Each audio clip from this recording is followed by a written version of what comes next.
Billy, before we get to Christopher Mad Dog Russo, because David, he wants to talk about it. I do too. We'll play sound in a second. Were you laughing at Phillies fan last night? Well, okay, so David, I don't know. Because I was. I spent the entire night just laughing at Philadelphia Phillies fans. I don't know we're so loud. If you caught what happened. So last time when you came on and you were criticizing the Phillies fans, like they did not like that. Like that clip got like a lot of views. Thank you for doing that, by the way. It got, I think, more comments than it did likes, which is never great when that's the situation. But it was like a lot of people were upset, right? And coming into the postseason, kind of seeing how things played out with the Phillies fans, I grew up obviously a Marlins fan. I despised the Phillies growing up. I never wanted to see them succeed.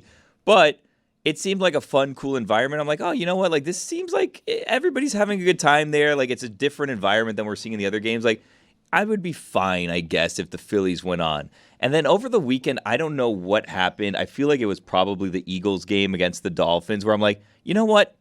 I don't want these people to be happy. And I know that I sound like a horrible person admitting that, but I'm like, I don't want them to be happy anymore. I think it would be hilarious if they found a way to blow this. And sure enough, they did blow it. And I'm wondering if you take pleasure or delight in the fact that they did that because of the crap that you got from basically the entire city of Philadelphia just for that clip that you put out last week, where all you said was you don't think that they're a good fan base. I just didn't have them in the top 5. No, the pleasure I took is that the Phillies lost. Yes. So my background in 18 years in the NL East, anytime the Phillies and Mets lose, that's a good day. Yeah. Did the Braves didn't bother you? No, I don't. You know me. None of that bothers me at all. And for Phillies fan base to think that they're as good as the Cardinal fan base, that's just funny to me. But what's great is that watching the Philly fans boo and leave, I love it. When we won 20 years ago this year on the road in Wrigley, I was happier watching Cubs fans cry. Oh, me too. There was the old lady that was crying in the Nick Cubs hat, and I couldn't. Oh, I was so happy, and I felt bad because she's probably no longer with us. But every time that they were laughing, you can't laugh at someone and feel bad at the same time. I can. No, you I think can't. I can. Put it on the poll, Roy. No, it was like, and at the time I was probably like 16 or something, right? And I remember having like a moral conundrum, like I know this doesn't make me a good person, but I'm taking so much joy in seeing all of these old people cry and devastated. Schadenfreude. It's one of the great words of all time. It's taking pleasure at the misfortune of others. Of course, when you win on the road, as you know in sports, it's way better to win a Game 7 on the road than it is at home because when the crowd goes silent, and you saw it in Philly when they lost their Game 7, you could hear a pin drop. And all I kept thinking about is the fans and how they all had plans for the World Series and to go to these World Series games, and then poof. It disappeared. Well, Philadelphia as a city, why should that fan base deserve anything? They booed Santa Claus for crying out loud. That's right. Yeah. You're right, Roy. They deserve nothing. You know, in 2003, David, I think, well, obviously I wanted the Marlins to win because I wanted the Marlins to win, but there was just this like arrogance and like assumed like the Cubs are there and there's not even a chance that the Marlins are going to make it. Bernie Mac is there in Game 6 or he's calling them the champs when he's singing Take Me Out to the Ball Game. That's where it all ended, where he still has a game and, you know, like 2 innings to go. And it was just like, they're just so arrogant and feel so entitled to making it to the World Series that, like, when they were crying, it made me feel extra happy. And I remember as a child thinking, I'm a bad person. I'm just not a good person. No, that's where the series ended. Bernie Mac in the 7th. God rest his soul, by the way. He jinxed it, Yeah, not Bartman. Too soon? Bernie Mac. Right. David's still shaking his head. I don't think you're a bad person, Billy, at all for that. As a matter of fact, I think it makes you a normal person. Really? Well, you're strange, David. I mean, people have said the same about your me. normal is not what everyone else's normal is. Okay. Wait, so you want an update on Russo because Christopher Mad Dog Russo, who was on this show last week and he crushed it, he made a bet. He actually said he made a statement. I'm going to play it for you, David. Then I'll give you an update. Here is Christopher Mad Dog Russo on what he would do if the Diamondbacks won the series. I've been wrong in Arizona from day one. I'm stunned to beat Milwaukee. I thought they'd get swept by the Dodgers. I never thought they'd even go back to Philly for a Game 6. I'll try it one more time. I would not be stunned if they won tonight. I would be floored. And I'll say this right now. I'll say this right now. And Bob Raceman, write it down.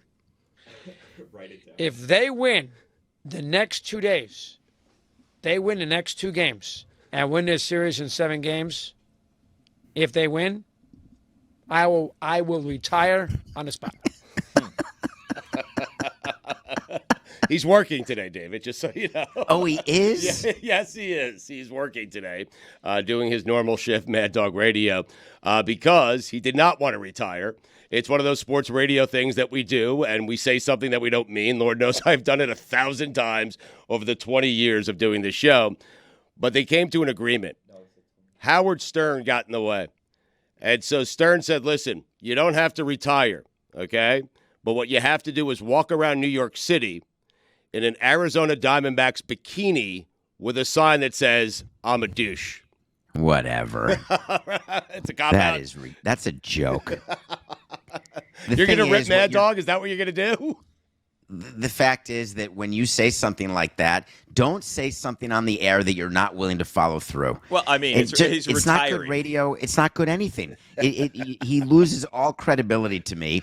And if you're going to say it, I figured when he said it that he had some deal in place that he was going to retire because he was old and done and didn't like it anymore. But to me, if you're going to say it, say something else. Say you'll do the show naked tomorrow. You know, anything that you can actually do. Otherwise, you're taking your audience as fools, and I don't like that. I respect the audience too much.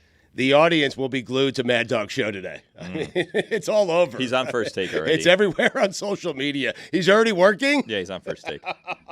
Well, he clarified earlier, even before, saying, hey, I meant radio, not TV. And, of course, that's fine. But one or the other, he should have retired. But I love the fact that he gave bulletin board material to the Diamondbacks, and they were chanting. I don't know if you have the sound of this, but during the champagne celebration, which don't get me started, everyone used goggles, and they're a bunch of wimps. Oh, wow. But during the celebration, they were chanting Mad Dog, loser, loser, and it really incentivized the Diamondbacks when they won that Game 7. Really? Yeah. We don't have the sound for that, but that's what happened. Yeah. So if you're Mad Dog, you have to say, listen, I'm the reason the Diamondbacks won, right? I would assume Philly fans hate him more than they hate me. Wow. No. We do have the sound. No, that's impossible, David. Put it on the poll. Do Philly fans hate David Samson more than Christopher Mad Dog Russo? Other way around. Do they hate Mad Dog more than David Samson? Impossible. We do have the sound of that, I'm told. All right, let's play it. Mad Dog, Mad Dog, Mad Dog, Mad Dog, Mad Dog, Mad Dog. Retire. Play it again, Roy. Mad Dog, Mad Dog, Mad Dog, Mad Dog, Mad Dog, Mad Dog. He said, they said retire loser. Yes, that's right. Doggy's going to love that, though, right, David? He is. The fact that they did that, yes. So I get that he loves the attention. I get that it's a good story. But why go with the retirement line? I don't know. And it's a funny thing in sports, the whole bulletin board and making up reasons to get motivated that really came to the forefront during that documentary, The Last Dance, where we found out that Jordan needs to make up things, make up hatred, make up bulletin board material to motivate him. And it turns out that more players need that than you think. Right. And you should know better than to provide it. And that is what was done. And the Diamondbacks, just credit to them. And the Phillies just blew it. There's no other way to say it. Much like the Cubs did in 2003. They really did blow it. David, how upset is Major League Baseball? They're not going to say it. They're not going to admit it. But they have what I am saying is the worst World Series in the history of the sport. How upset are they today? So they are. David, no one cares. I mean, honestly, no one. Unless you're gambling or you live in Arizona or Texas, nobody cares. Nobody cares. So it's what I would say about some of the Thursday night matchups in the NFL. Unless you're doing fantasy or gambling, right. What do you care about? Mm-hmm. And so MLB looks at it. Does Fox have a problem with the matchup? They'd prefer Dodgers-Yankees every time, of course. Right. But at the end of the day, their advertising revenue and the way they do the cost-benefit of these rights deals, it's not impacted by a random year where there's the Rangers against the Diamondbacks. That's not how the valuations go, because under that theory, you wouldn't want the Blue Jays ever to even be in the postseason, because in Canada, you don't get to count that down here in the U.S. So all of that said, there's a lot of really good stories, both on the Texas side and on the Arizona side. And we're going to have a chance to learn more about these stories and these players. And during the course of the next 10 days, on Nothing Personal, I'm going to highlight some of these names that you don't know, like the Arizona bullpen, lights out, a bunch of players you haven't heard of. Kevin Ginkel, who? He's a guy that if he were on your team, you'd know him, love him, and appreciate him, but he's been in Arizona where you don't. So things like that. Adolis Garcia, his story, the way he was wanted by nobody. The Marlins could have had him. Anyone could have had him. No one wanted him, and now look at him. So there's a lot of stuff to talk about. Is this going to be his Randy Arozarena postseason? It already is. Yeah.